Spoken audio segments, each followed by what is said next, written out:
Great. Another deadbolt hunter. Handsome Jack's been busy.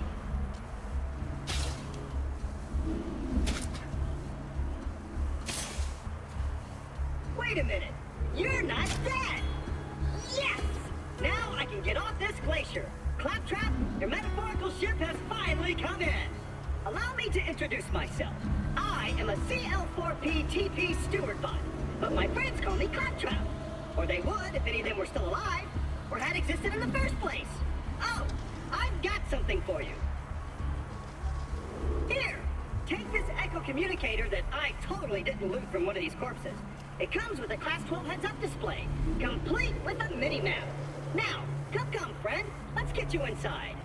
What is up, Tube users? I am the Stereotypical Gamer, and welcome back to another fantastically fun games for under $15. Today, we are diving into Borderlands 2.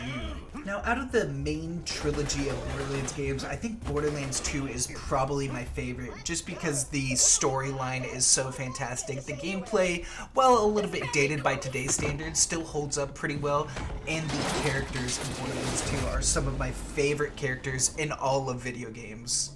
And I think it's kind of like the Goldilocks of the Borderlands games. When I think Borderlands 1, I think they had a remake a year or so back that I haven't played the remake of it, but the original Borderlands game I don't think holds up quite well by today's standard just because of how old it is and the gameplay just doesn't really feel quite right. Then Borderlands 3 I didn't think was that great of a game in terms of story and stuff like that. Gameplay wise it was still pretty good and it still feels really good, but story wise I don't think it was there. But Borderlands 2 I think just kind of nailed just being that perfect equilibrium of great story and still really good gameplay. Obviously, with a first-person shooter game, I think the two main things that need to be good in order for it to be a good first-person shooter is to have really good movement mechanics and really good gunplay mechanics. And I think the gunplay mechanics in Borderlands games in general are just phenomenal. The movement in Borderlands 2 is a little bit dated. It kind of just feels like bouncy, I guess would be the term I would use to describe it. But overall, it's not that bad, and I think the gunplay more than makes up for it. But I think one of my favorite things about the gunplay mechanics in Borderlands games is the reloading mechanics. So certain weapons that you'll find throughout the game have special reload mechanics. I don't know how many there are in Borderlands 2. They definitely pumped it up in Borderlands 3, but I do know that like there's ones where you'll just kind of throw the gun when you reload it and the gun itself will explode and you'll just like appear with a new weapon in your hand. And I just like that ingenuity of having like an explosive as you reload. And then I know in Borderlands 3 they upped it to like making it a mini turret that walks around with you when you reload and stuff like that. And I just think having the reload button, which is just such a common thing for first person shooters, using that to do just a little bit extra is a really cool. And I really like how the main missions and side missions are kind of woven in together. While the map itself doesn't feel like an open world necessarily, I like how they have these different areas for specific objectives that you can kind of just go explore in whatever order that you want to, which kind of gives it an open world feel, and I really like that. And I really like how at the beginning of the game they do a really great job of explaining kind of this story and the lore of this universe in a really quick fashion.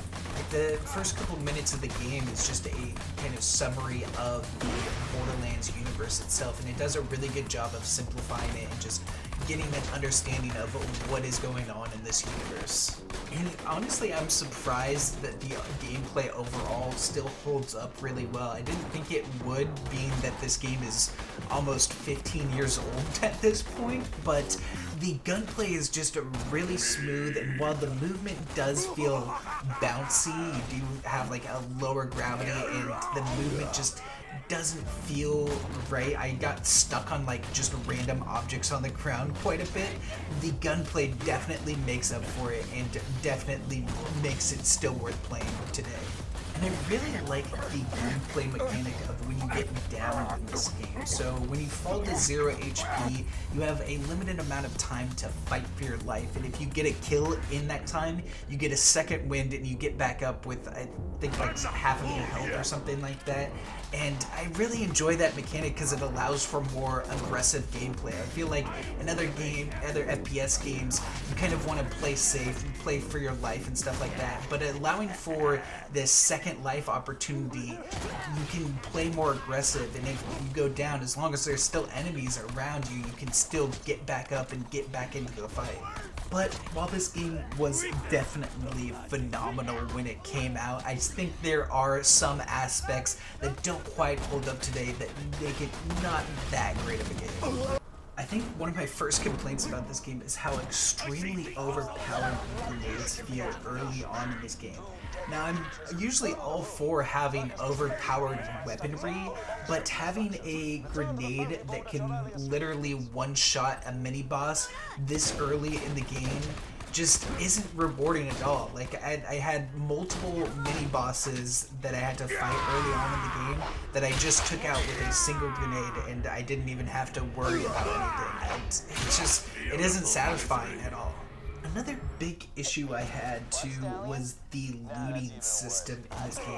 While I do like the different loot for like weapons and different shields and stuff like that, looting ammo and money to like buy different weapons was really weird. So you will get ammo and money either from the enemies that you kill or from just different chests that you'll find throughout the levels and stuff like that. And it seemed like anytime I killed an enemy, their loot was auto-looted once I like ran over to it. But if I go to a chest and loot the same ammo or the same type of money, it doesn't auto-loot it and I have to press the button again. And while just pressing the button one more time doesn't seem like a lot, you're doing a ton of this looting all the time. And so those button presses really do start to add up. And it's just a small thing that is really annoying over a long period of time.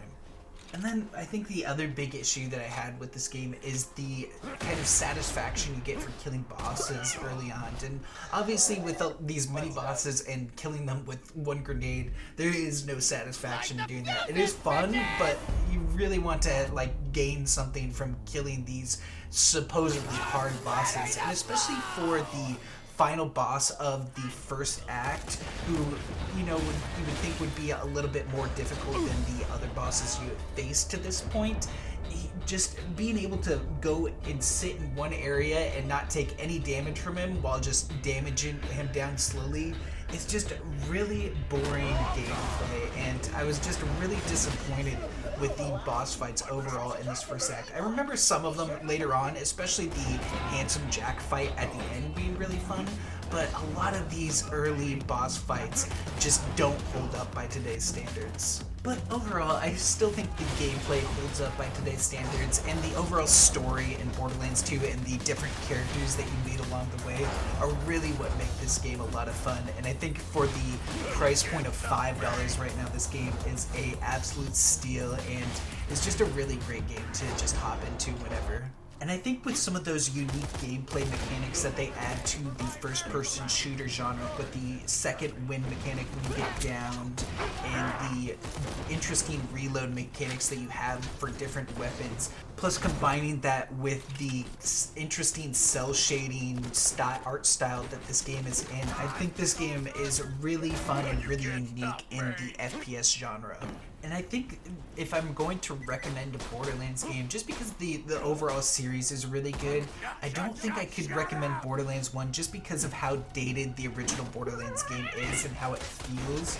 I know they did a remake, I think last year or 2 years ago, but I haven't played that, so I don't know how it is.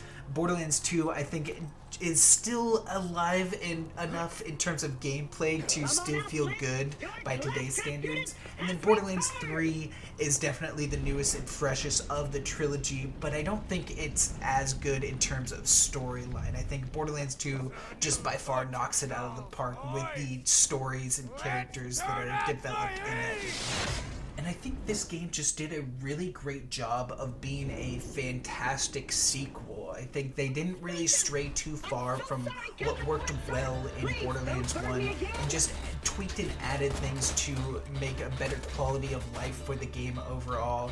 And then just add a layer of fantastic story and characters to it, and you have just a great sequel.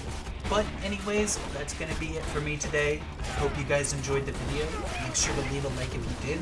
Comment any other fantastically fun games for under $15 that you know of, and I'll definitely check them out. And make sure to hit that subscribe button. I'll catch you in the next one. Peace.